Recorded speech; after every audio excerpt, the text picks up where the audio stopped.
Can the clerk please call the next speaker? Jessie Summer.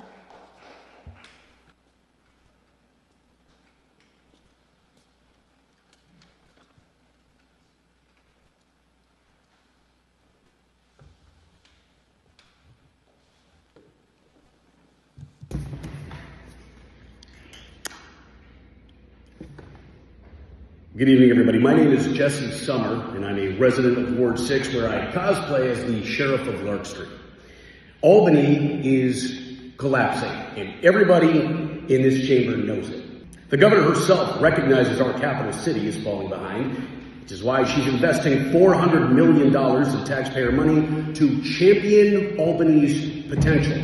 The acronym for which her Gen Z staffers failed to tell her means lie. No cap.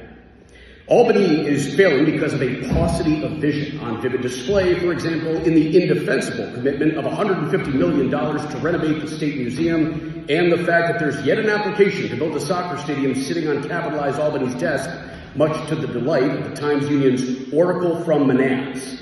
And while a California consultancy built New Yorkers out of $1 million so it could stage performative public workshops on how to use those funds, I've got 873 ideas, and they're all vacant buildings we could be returning to the tax rolls while forging a pathway to home ownership for low-income residents.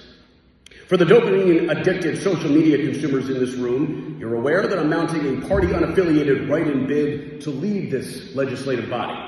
To that end, I again invite the Democratic Party candidate, Kelly Kimbrough, to join me for a debate at 6 p.m. on Wednesday, October 22nd at Lionheart on the Green, so we can lay out our visions for the future and have them tested by debate moderators and attendees. If I'm elected to serve as Common Council President on November 4th, I'll be a force multiplier in advancing the 15 distinct and expressly articulated visions furthered by you Common Council members as the battlefield commanders of Albany's 15 wards. Progress will have to be at the ground level because I have little faith, structurally, in this city's executive suite to meet the moment, regardless of who ends up squeezing into a mayor's office now stuffed with a half dozen exciting new paid positions. I'll also operate as the city's de facto revitalization czar, facilitating interagency coordination at the city and county levels and publicly shaming any entity which stands in the way of progress. This would entail arranging for criminal prosecution through the county district attorney's office of applicable offenses of the zoning code, so intended to facilitate deed transfers from absentee and non-complying property owners to a capitalized agency, maybe the county land bank. From there, as czar, I'd solicit bids from local small business outfits, contractors, engineers, plumbers, and electricians intended to divide those once dilapidated structures into condominium-style units and rehabilitate them to such condition as justifies issuance of the certificate of occupancy. The czar would then orchestrate a lottery, passing legal muster, for which applicants who meet specified criteria could obtain clear title to these owner-occupied condos, subject to certain temporary deed restrictions. In our red line neighborhoods, entrenching pillars of the community in these generationally transferable assets would ward against gentrification while serving to rectify centuries worth of socioeconomic and racial injustice.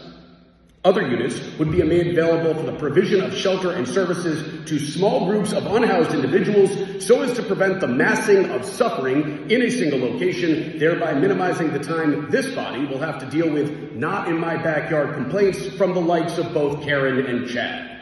Is formally appointing a revitalization czar a pipe dream? Probably.